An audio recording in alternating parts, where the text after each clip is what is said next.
Hey, it's Nash. Welcome to my video diary of climbing Aconcagua. Aconcagua is the second highest mountain in the world. Well, it's the highest mountain in the world outside the Himalaya, so outside the Everest range. It's the highest mountain in the world. It's affectionately known as Death Mountain because it kills so many people every year from negligence, usually. But I think it kills the most people out of any mountain every year.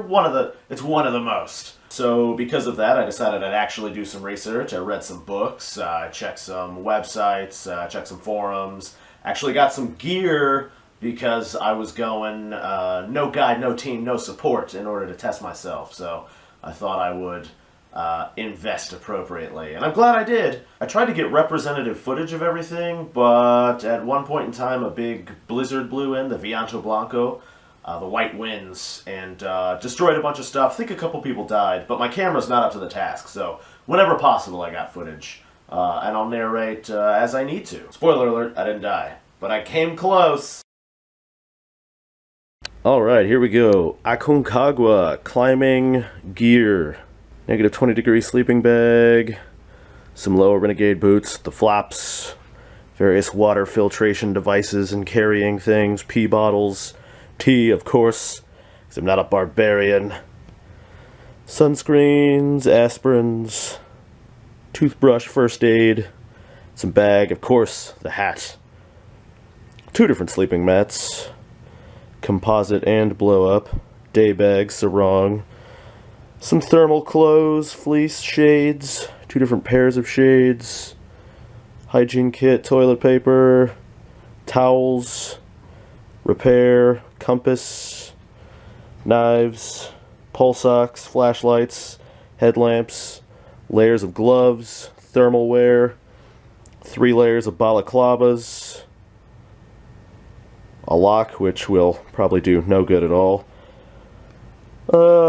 regular kicking around clothes. We've got compression sack. That's the old school Bibler tent. Stakes. Got a stove there, Jetboil style. Extra paracord.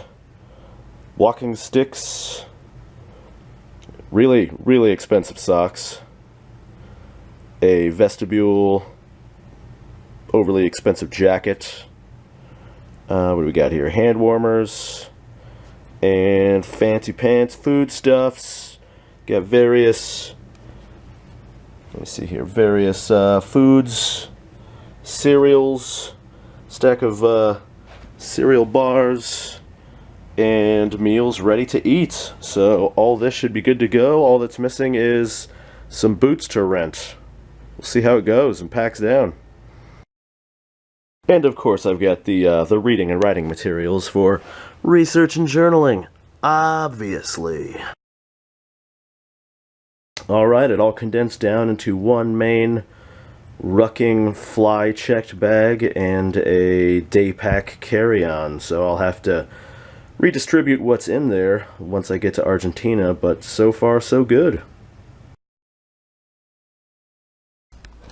And here in Mendoza, the TSA has mutilated my bag. They gave me a claim where I can get a new one, but I have to buy it first and then submit the receipt. So it's initially out of pocket, and I don't ever expect to see that money back, so off to a terrible start. Also, my sinuses are so closed from constantly changing pressures, I'm practically deaf now, so this is not going good. Here we go. Came back from a successful gear renting trip to find my belongings out because they are fumigating the room for bed bugs and a mosquito infestation. Fantastic.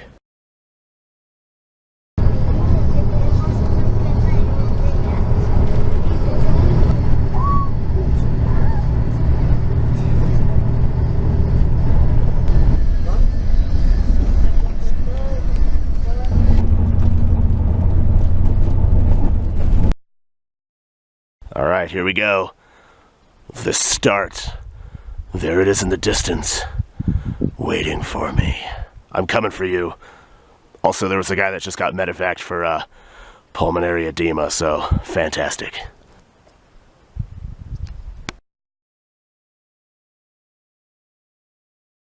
Well, at the base, it's very hot. very, very hot. Well, the TSA broke my bag. They took all of my nutrition bars for the climb that I could not replace in Mendoza. So I just have a bunch of random granola bars, which probably are not going to be sufficient or enough. I did get my gear rented, but when I went to go back to collect my gear and sort it before I took off for the bus, they had thrown all my stuff out because they were fumigating the room for bed bugs. So that was fantastic. So I just had to grab all my gear and go, throw in a big pile, hitch a taxi to the bus station, except he kept trying to take me to the airport. But thankfully I had a piece of paper with the bus station on it. Then I get to Penitentes after the bus driver passed it, and I had to hike backwards to it. Got my gear mostly sorted, I think. Might have also gotten my repair tools stolen, so that sucks. Got my mule loaded. So I did rent a mule, but not because I wanted a mule or needed a mule, but because thievery is rife on the mountain, and I didn't want to get halfway in and have my gear stolen, like what happens to some other people. And if you rented a mule from a company, you also got access to their security tents, people to watch your stuff, the toilets that are at a couple of the camps, water at a couple of the camps and better campsites, and weather reports and things like that. And it was pretty cheap, so it was worth it to me to just pay a couple $100 to get a mule and then have all that other stuff as a benefit. But I screwed up the order, so I didn't realize you could get the mule to stop at different stops along the way on your way to base camp. So, I mean, you can only put on the mule what you're not using, but since I was all by me onesies, I needed everything, so I just got this mule and I took off and I had like nothing on there. So I just had to ruck a bag of like 60 kg, basically 18 hours up this mountain to 4,500 meters to base camp. So, not fun. I was allowed 60 kg. I used 16, so not looking too great on that front, supply-wise. Let's see, there was a guy being medevaced for pulmonary edema, high-altitude pulmonary edema, so that was worrying. But on the flip side, I just saw a guy jog past me running up the mountain. So, that's positive motivation, I guess. What else? Yeah, they assured me this route would be packed with people and it would be impossible to get lost. But I'm pretty sure I'm lost, so typical. It's all so typical. There it is. Almost there. Also, I don't know if I mentioned, but the guy who was supposed to drive me to the entrance to the park was over an hour late, so nothing like getting started during the hottest part of the day. Yay!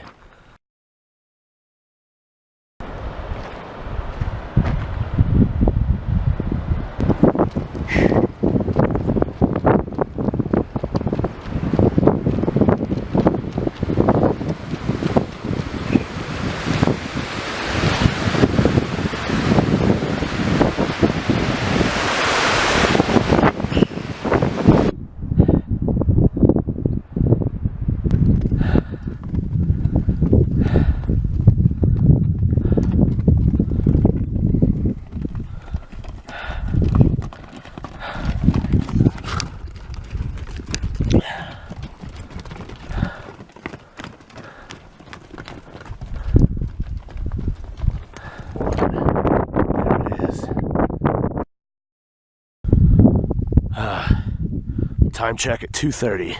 Started at 11. We got a miserable 3.5 hours to Camp 1, Confluencia.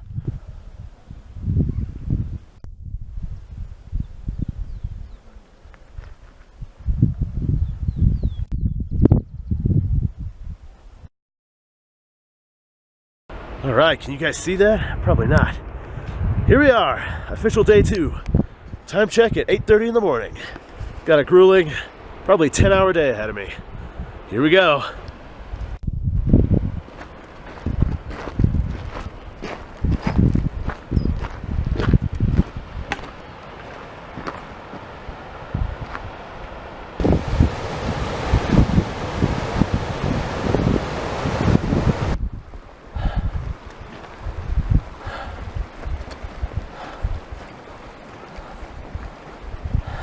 All right, Colorado Rock. That means I'm going the right way. Okay, 4 hours to base camp. I feel terrible. I may have made a significant error in judgment.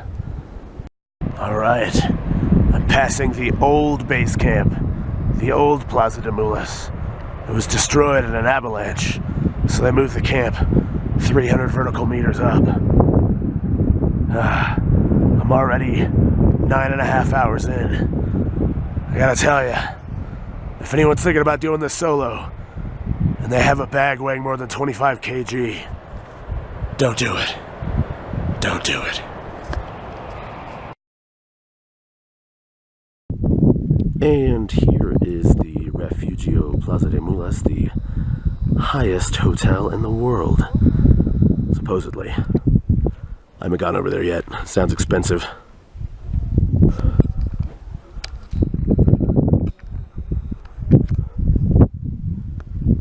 This is base camp. Took me 12 grueling hours to get here. And for some reason, they're keeping me here an extra day. The doctors are making me stay at least one extra day. Probably has something to do with the fact that I was literally dying when I showed up in the middle of the night. So, there you go. Setback number 30 billion. I'm coming for you. Yeah. That's not good. That's where that mountain is.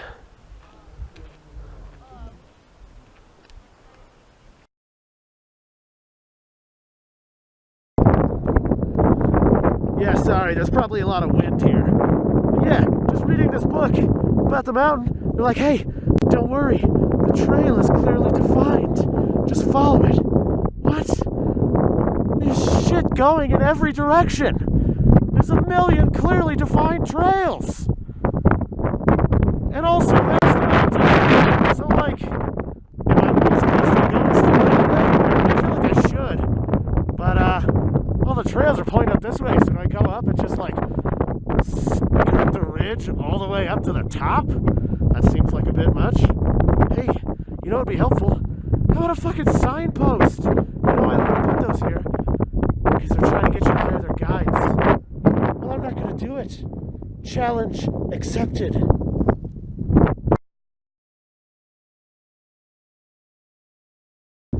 Great. Look at that. Someone just walks up here and takes a fat shit and then leaves it there. Well, I have to carry around a big bag of my own shit bag, walking around with gallons of poop, and they're just leaving it wherever. You know why we have to carry around shit bags? It's because of the climate up here.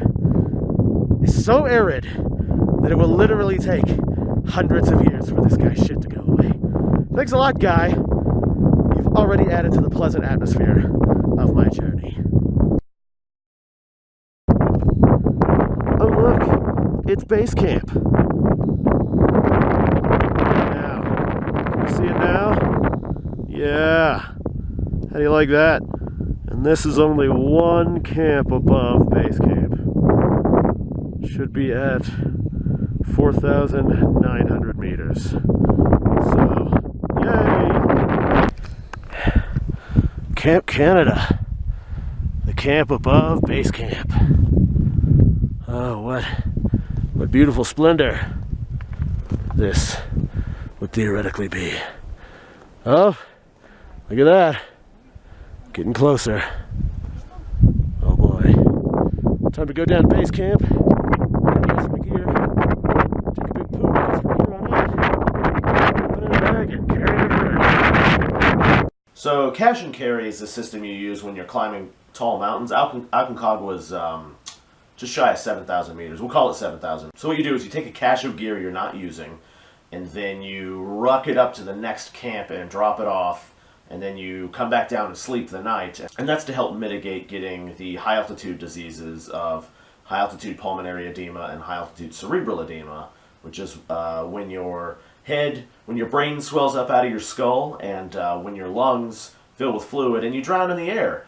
which I saw a couple people actually get medevac for both of those things from the mountain.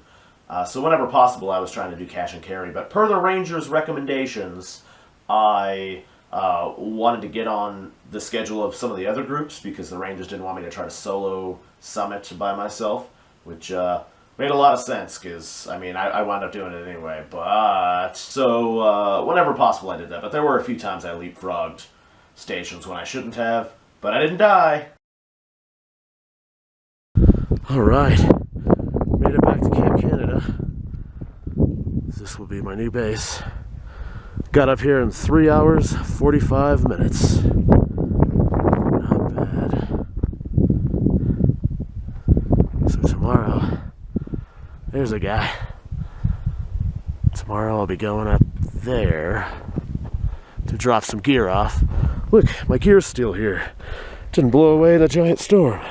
So tomorrow I'll take this pile of crap and ruck it up there. And then the day after that, I'll take my actual bag and ruck it up there. So far, so good. Alright. Got camp all set up here in Camp Canada. I got quite the view out my window to wake up to. Nice little wind break, which you can see is all the rage on account of the nightmarish winds.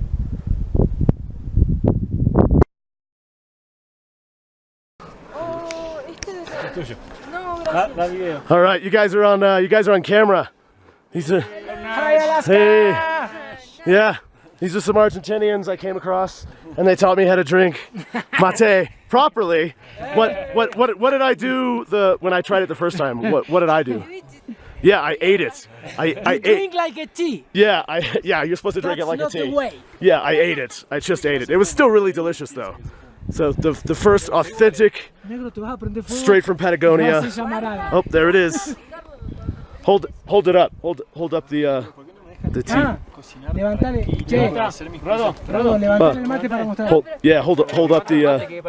Hold up the tea. There it is. Real mate. Let's get a look. Let's get a look in here. There we go. That's what it looks like in real life. Very good. You did it. Yeah, their spoon is also a straw, and I just ate it. Yeah, you're supposed to not do that, but all right. So that's good. Okay, there we go. On our way to Camp 2, Nido de Condores, the Condor's Nest. There is Canada down there. Still traveling on to Nido de Condores. A few hours in. All right, here we go. The Condor's Nest. This is the camp right after the other camp. This is Camp 2. There's all the Argentinians. Hey! So nice, always giving me food and advice. I might even, as per their advice, try to skip this third camp altogether and just make a summit bid from here. Should be able to make it in like 15 hours if I hurry. Look at this. Look at that guy with his tent way out there. You think that'd be me? Except I need the babysitters.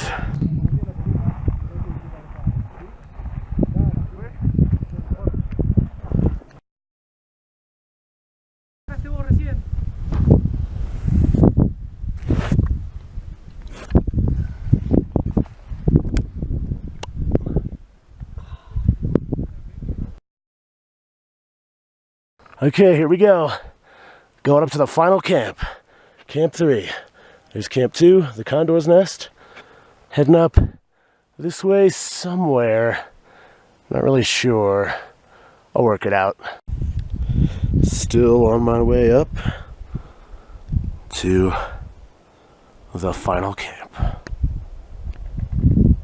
All right, made it to A Camp 3. Apparently this is Camp Berlin. There's some refugee huts there if you have to take shelter in a storm. And it's snowing right now. I'm actually going to keep moving on to a different Camp 3, which is over here, Camp Cholera, supposedly. Also,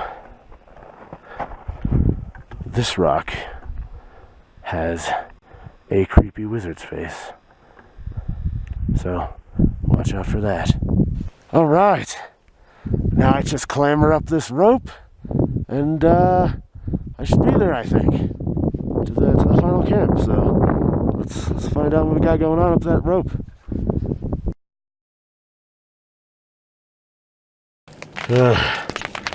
Made it to Camp 3, my Camp 3, Cholera, in a frickin' hailstorm, white wind, setting up this piece of crap tent. Not easy. So we'll try to weather the storm and see what happens.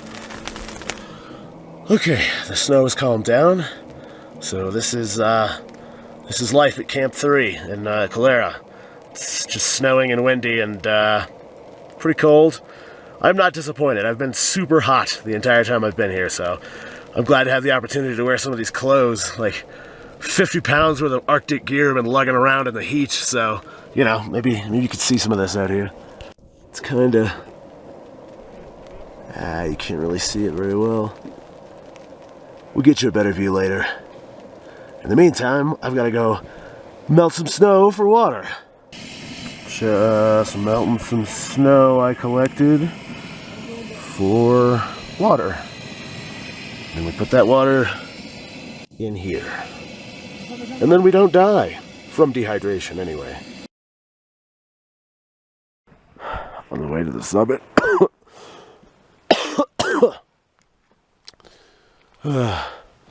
Passing the highest refuge in the world. It's the highest refuge in the world.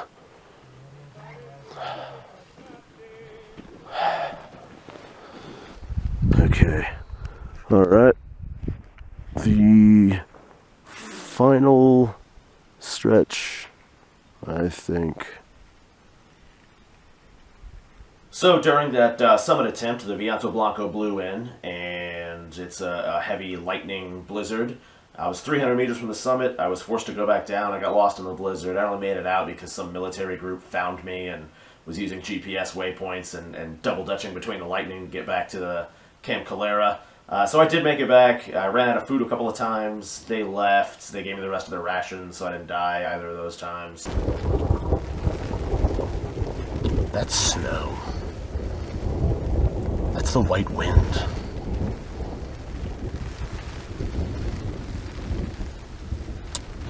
Not a happy camper. I'm literally camping and not happy. I waited the blizzard out for a couple of days, and then I made my next summit attempt, which I wasn't able to get footage of. But I did get footage of the actual summit.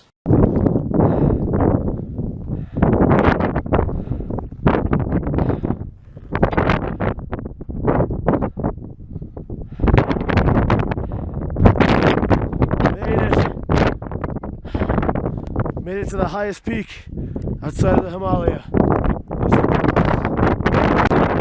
Normally there's an adventurer's log in that box for you to sign, but it's not there.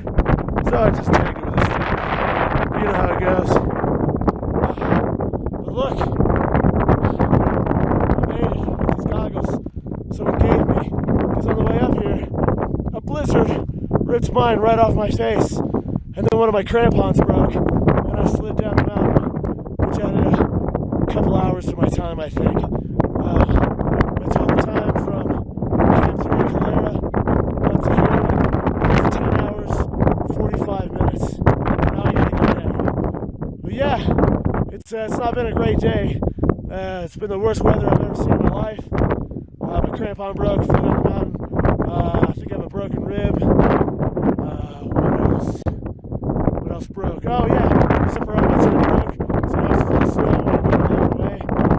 And my gear is completely inadequate. I'm pretty sure I have frostbite. But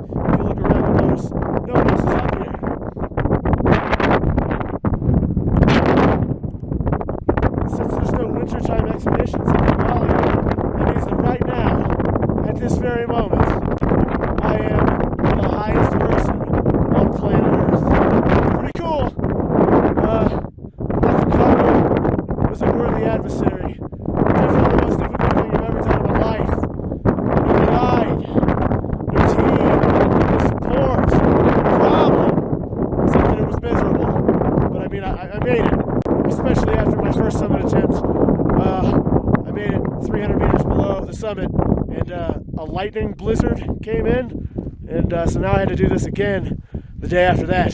So my body's pretty trashed, but this was good training mission. I recommend it.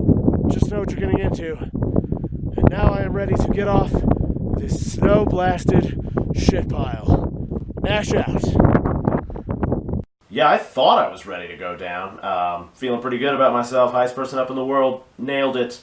And then I got, you might have heard me say that my glasses got sucked off my face, and I obviously wasn't wearing my balaclavas while I was filming that part. And on the way down to the high camp, got about 5 minutes out of camp, and I went completely blind. My eyes were fried from the couple hours of exposure.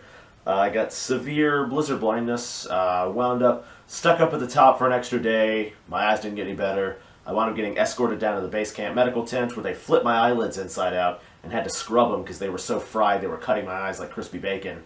And my actual eyeballs were burnt, so they occluded them, sealed them. I got had to get medevaced down from base camp to the base. And unbeknownst to me, I'd also burnt my face real bad, so my lips swelled up and popped, and like I burnt the inside of my nose and my gums and my tongue, as well as my face.